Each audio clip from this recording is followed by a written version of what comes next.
ਲੋਕੀ ਕਹਿੰਦੇ ਤੁਹਾਡਾ ਹੱਥ ਸ਼੍ਰੀ ਬਰਾੜ ਤੇ, ਹੱਥ ਦੇ ਕੇ ਰੱਖੀ ਮੇਰੇ ਮਾਲਕਾ, ਦੁਨੀਆ ਤਾਂ ਸੌਂਦੀ ਸਾਨੂੰ ਮਾਰ ਕੇ। ਹੱਥ ਦੇ ਕੇ ਰੱਖੀ ਮੇਰੇ ਮਾਲਕਾ, ਦੁਨੀਆ ਤਾਂ ਸੌਂਦੀ ਸਾਨੂੰ ਮਾਰ ਕੇ।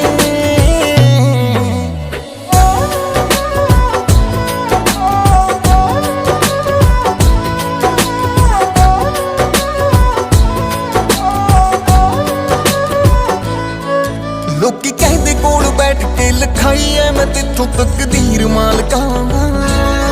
ਤੂੰ ਮੈਨੂੰ ਯਾਰ ਵੀ ਦਿੱਤੇ ਐ ਤੇਰੇ ਵਰਗੇ ਤੇ ਝੋਟਿਆਂ ਦੇ ਵੀਰ ਮਾਲਕਾ। ਮੇਰੀ ਆਹੀ ਮੂਰੇ ਹਿੱਕਾਂ ਜਿਹੜੀ ਡਾਉਣ